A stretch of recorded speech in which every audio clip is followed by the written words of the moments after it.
ನಮಸ್ಕಾರ ಸ್ನೇಹಿತರೆ, ಇವತ್ತು ಇನ್ನೊಂದು ಹೊಸ ವಿಡಿಯೋ ಜೊತೆಗೆ ನಾನು ನಿಮ್ಮ ಮುಂದೆ ಹಾಜರಿದ್ದೇವೆ. ಸ್ನೇಹಿತರೆ, ಇವತ್ತು ನಿಂಬೆಹಣ್ಣಿನ ಉಪ್ಪಿನಕಾಯಿ ಮಾಡೋದು ಹೇಗೆ ಅಂತ ತೋರ್ಸೋಣ, ಮತ್ತೆ ಇದರ ಬೆನಿಫಿಟ್ಸ್ ಕೂಡ ಹೇಳೋಣ. ನಮ್ಮ ಈ ವಿಡಿಯೋ ಕೊನೆವರೆಗೂ ನೋಡಿ. ಅಲ್ಲಿಯವರೆಗೂ ದಯವಿಟ್ಟು ನೀವು ನಮ್ಮ ಯೂಟ್ಯೂಬ್ ಚಾನಲ್ಗೆ ಸಬ್ಸ್ಕ್ರೈಬ್ ಮಾಡ್ಕೊಳ್ಳಿ. ನಿಂಬೆ ಉಪ್ಪಿನಕಾಯಿ ಸೇವಿಸೋದ್ರಿಂದ ರೋಗ ನಿರೋಧಕ ಶಕ್ತಿ ಹೆಚ್ಚಳ, ವಿಟಮಿನ್ ಸಿ ಲಭ್ಯತೆ, ಜೀರ್ಣಕ್ರಿಯೆ ಸುಧಾರಣೆ, ಮೂಳೆಗಳ ಆರೋಗ್ಯವನ್ನು ಕಾಪಾಡುವಿಕೆ ಮತ್ತು ಹೃದಯ ಸಂಬಂಧಿ ಸಮಸ್ಯೆಗಳ ನಿಯಂತ್ರಣ ಮುಂತಾದ ಹಲವಾರು ಆರೋಗ್ಯ ಪ್ರಯೋಜನಗಳಿವೆ. ನಿಂಬೆಹಣ್ಣುಗಳು ವಿಟಮಿನ್ ಸಿಯಿಂದ ತುಂಬಿದವೆ. ಇದು ರೋಗ ನಿರೋಧಕ ಶಕ್ತಿಯನ್ನು ಹೆಚ್ಚಿಸುತ್ತೆ, ಜೀರ್ಣಕ್ರಿಯೆಗೆ ಸಹಾಯ ಮಾಡುತ್ತೆ.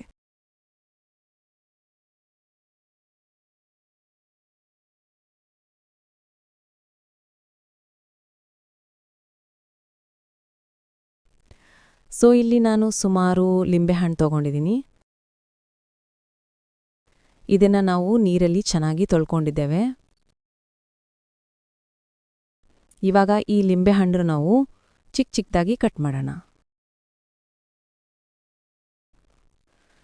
ನಾನು 1 ನಿಂಬೆಹಣ್ಣನ್ನ 4 ಪೀಸಾಗಿ ಕಟ್ ಮಾಡ್ತೀನಿ. ಮಸಾಲೆಗಳು ಮತ್ತು ನಿಂಬೆ ಜೀರ್ಣಕ್ರಿಯೆ ಕಿಣ್ವಗಳನ್ನು ಉತ್ತೇಜಿಸಲು ಮತ್ತು ಕರುಳಿನ ಆರೋಗ್ಯವನ್ನು ಸುಧಾರಿಸಲು ಸಹಾಯ ಮಾಡುತ್ತೆ. ನೈಸರ್ಗಿಕ ಸಂರಕ್ಷಕವಾಗಿ ಕಾರ್ಯನಿರ್ವಹಿಸುತ್ತೆ. ಉಪ್ಪಿನಕಾಯಿನಲ್ಲಿರುವ ಉಪ್ಪು ಮತ್ತು ಎಣ್ಣೆ ಅದನ್ನು ತಾಜಾವಾಗಿಡಿಸುತ್ತೆ ಮತ್ತು ಖನಿಜಗಳನ್ನು ಸೇರಿಸುತ್ತೆ. ಹಸಿವನ್ನು ಸುಧಾರಿಸುತ್ತೆ. ಕಟುವಾದ ರುಚಿ ಲಾಲಾರಸದ ಉತ್ಪಾದನೆಯನ್ನು ಹೆಚ್ಚಿಸುತ್ತೆ ಮತ್ತು ಹಸಿವನ್ನು ಸುಧಾರಿಸಲು ಸಹಾಯ ಮಾಡುತ್ತೆ.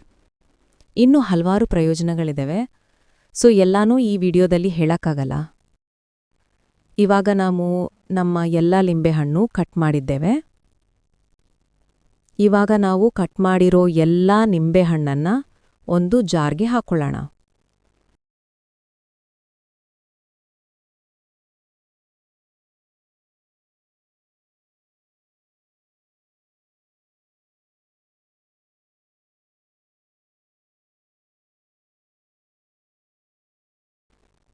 ಇವಾಗ ನಾನು ಸುಮಾರು 10ರಿಂದ 12 ಹಸಿಮೆಣಸಿನ್ಕಾಯಿ ತಗೊಂಡಿದ್ದೀನಿ.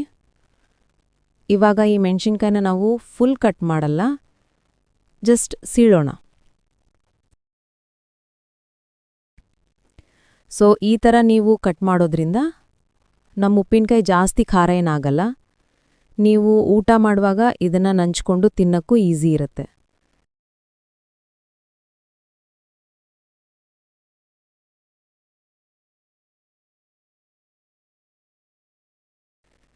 ಇವಾಗ ಕಟ್ ಮಾಡಿರೋ ಮೆಣಸಿನ್ಕಾಯಿನ ಜಾರ್ಗೆ ಹಾಕೋಣ.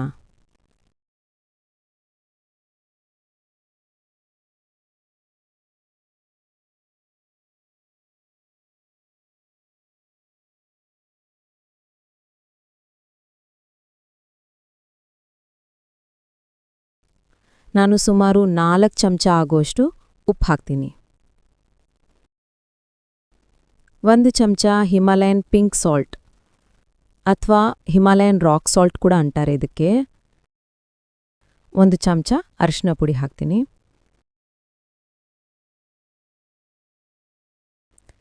ಸ್ವಲ್ಪ ಹಿಂಗ್ ಹಾಕೋಣ. ಹಿಂಗ್ ಕೂಡ ಆಪ್ಷನಲ್ ಇರುತ್ತೆ, ನಿಮ್ಮ ಹತ್ರ ಇದ್ರೆ ಹಾಕಿ, ಇಲ್ಲಾಂದ್ರೆ ಪರವಾಗಿಲ್ಲ. ಹಿಮಾಲಯನ್ ರಾಕ್ ಸಾಲ್ಟ್ ಇರಲೇಬೇಕು ಅಂತೇನಿಲ್ಲ, ನಿಮ್ಮ ಹತ್ರ ಇದ್ರೆ ಹಾಕಿ, ಇಲ್ಲಾಂದ್ರೆ ಪರವಾಗಿಲ್ಲ.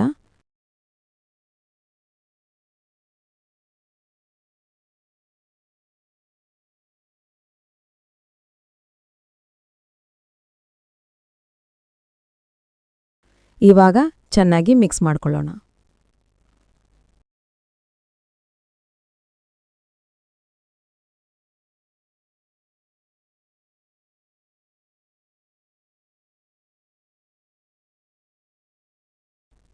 ಇವಾಗ ನೋಡಿ, ನಮ್ಮ ಲಿಂಬೆಹಣ್ಣಿನ ಉಪ್ಪಿನಕಾಯಿ ಚೆನ್ನಾಗಿ ಮಿಕ್ಸ್ ಆಗಿದೆ. ಇದನ್ನು ನೀವು 15ರಿಂದ 20 ದಿನಗಳ ಕಾಲ ನೀವು ಹೀಗೆ ಜಾರ್ಲಿ ಸ್ಟೋರ್ ಮಾಡಿ. 10ರಿಂದ 15 ದಿನ ಆದಮೇಲೆ ನೀವು ಜಾರ್ನಿಂದ ಉಪ್ಪಿನಕಾಯಿ ತೆಗೆದು ನೋಡಿ, ನಮ್ಮ ಲಿಂಬೆಹಣ್ಣಿನ ಉಪ್ಪಿನಕಾಯಿ ಚೆನ್ನಾಗಿ ಮಿಕ್ಸ್ ಆಗಿರುತ್ತೆ. ನಿಂಬೆ ಉಪ್ಪಿನಕಾಯಿನ ಮಿತವಾಗಿ ಸೇವಿಸಿದಾಗ ಆರೋಗ್ಯಕ್ಕೆ ಒಳ್ಳೆಯದು. ಇಲ್ಲಿವರೆಗೂ ನಮ್ಮ ವಿಡಿಯೋ ನೋಡಿದ್ದಕ್ಕೆ ತುಂಬ ಧನ್ಯವಾದಗಳು. ದಯವಿಟ್ಟು ನಮ್ಮ ಯೂಟ್ಯೂಬ್ ಚಾನಲ್ಗೆ ಸಬ್ಸ್ಕ್ರೈಬ್ ಮಾಡ್ಕೊಳ್ಳಿ. ನಿಮ್ಗೇನಾದರೂ ಪ್ರಶ್ನೆ ಇದ್ದರೆ ಕೆಳಗಡೆ ಕಮೆಂಟ್ ಬಾಕ್ಸಲ್ಲಿ ಕಮೆಂಟ್ ಮಾಡ್ಬೋದು.